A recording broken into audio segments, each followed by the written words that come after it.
Ito ako ng gulay. Sahugang ko ng 2 sinlaki ng pork chop.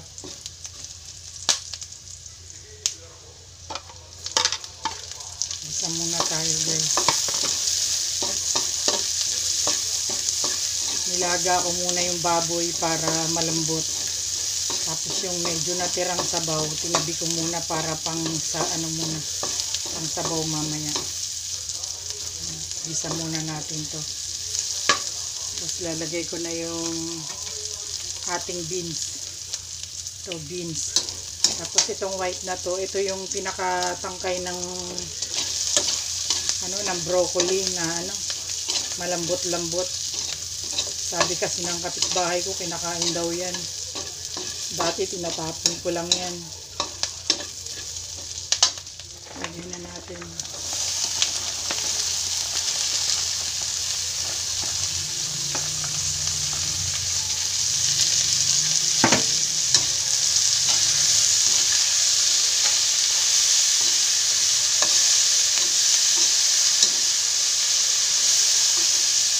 Pinutol ko lang sa gitna yung beans para hindi naman kaliitan.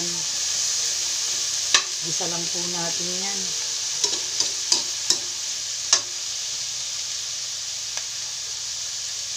Hayaan muna natin lumambot-lambot bahagya. Takpan ko muna natin.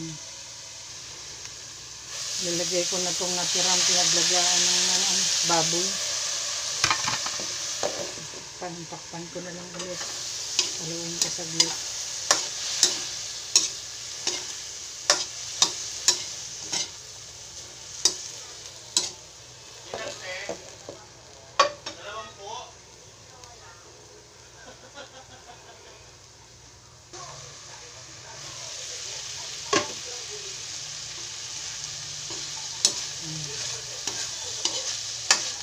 Lagay na po natin itong lagay na natin itong paminta, durog, apino. Isang sachet nilagay ko. Lagay ko na rin po itong natirang kalahating wala na sa kalahati pala. Lagay ko na rin po itong oyster sauce. Maliit lang. Pampalasa lang.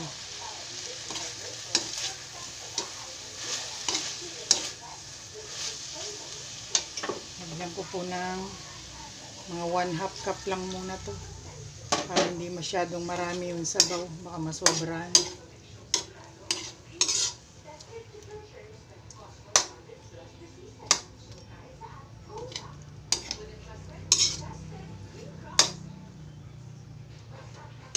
Medyo matigas-tigas pa yung beans.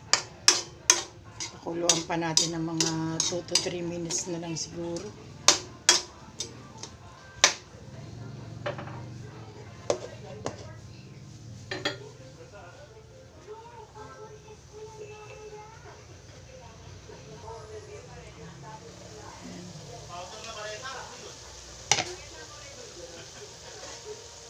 Po, pakuluan ko na ng mga 3 minutes. Lagay ko na po itong broccoli. Napakuluan ko na po ito.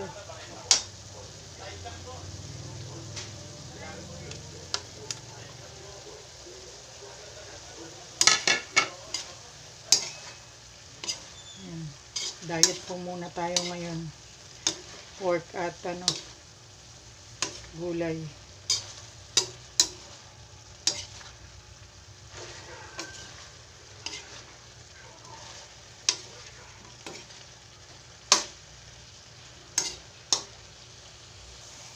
Lagyan ko pa po ng isang sachet na oyster sauce. Masyado pang maputla. Naubusan ako ng dibote.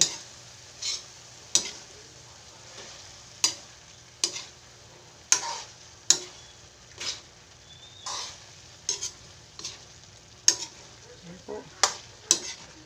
Ito na yan. Meron na tayong healthy na gulay.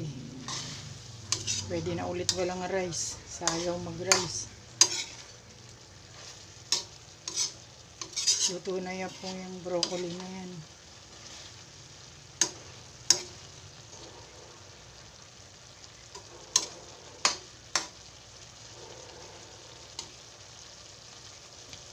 Takpan ko po muna saglit, mga 1 minuto na lang o 2. Ayan po, ito na yung ating gulay with pork. Okay na po, patayin ko na po yung apoy. Luto na po siya. Okay na po yan. Yan lang po, meron na po tayong healthy ulam. Luto na po yan. Salamat po sa panonood. God bless.